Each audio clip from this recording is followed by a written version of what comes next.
ঘাটালের সুন্দরপুরের কাজীপাড়ায় কাজী হাসেমের বাড়িতে তার স্ত্রী, পুত্র এবং কন্যাকে দরজা বন্ধ করে ভেতরে পুড়িয়ে মারার অভিযোগ উঠেছে তারই সৎ ভাইয়ের বিরুদ্ধে।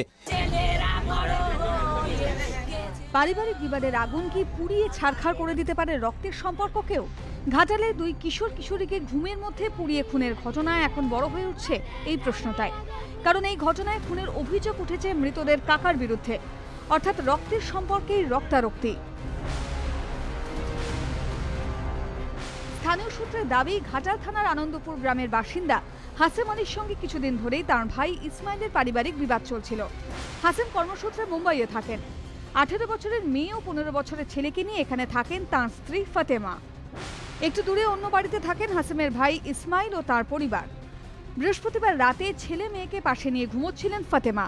বিছানার পাশের জানলা খোলা ছিল। অভিযোগ, সেখান দিয়ে বিছানায় কেরোসিন ঢেলে আগুন ধরিয়ে দেন ইসমাইল।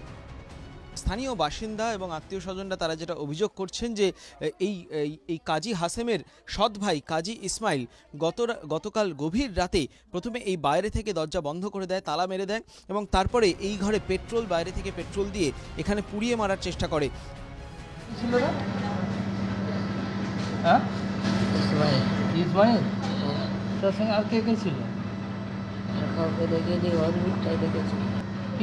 পেট্রোল ছড়িয়ে দিল, জানলাতে পেট্রোল ছড়িয়ে দিল নাকি?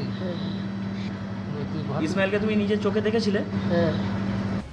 রাতে যখন কাজী ইসমাইল এসেছিল এই কাজী হাসেমের বাড়িতে, সেই সময় এই পাশে আত্মীয়র বাড়িতে এই ঘরেও এখানে শেকল দিয়ে দেওয়া হয় এবং তারপরে এই অপারেশন করা হয় বলে অভিযোগ। আমাদেরও বাড়িতে তালা মেরে দিয়েছে আর ওদেরও বাড়িতে তালা মেরে দিয়েছে, যে যাতে না আমরা বেরোতে পারি। আন্দাজ করা যায় যে নিশ্চিতভাবে আমি মনে করি এখন পর্যন্ত যে ওদের এই পারিবারিক বিরোধে ওদেরকে পুড়িয়ে মারাই হয়েছে। কাকার লাগানো আগুনের যন্ত্রণায় ছটফট করতে করতে ঘরের মধ্যে মৃত্যু হয় ফাতেমার 18 বছরের মেয়ে রেশমি এবং 15 বছরের ছেলে রাজীবের। ফাতেমার শরীরের অনেকখানি অংশ পুড়ে যায়। দরজা ভেঙে তাকে উদ্ধার করে প্রথমে ঘাটাল মহকুমা হাসপাতাল ও পরে সেখান থেকে SSKM-এ পাঠানো হয়।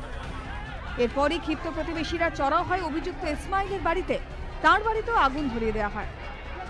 এখানে স্থানীয় বাসিন্দারা তারা ক্ষোভে ফেটে পড়েন এবং কাজী ইসমাইলের বাড়িও ভাঙচুর চালানো হয় এবং এখানেও আগুন ধরিয়ে দেওয়া হয়। ভাইপো ভাইজি খুনে অভিযুক্ত কাকা পলাতক।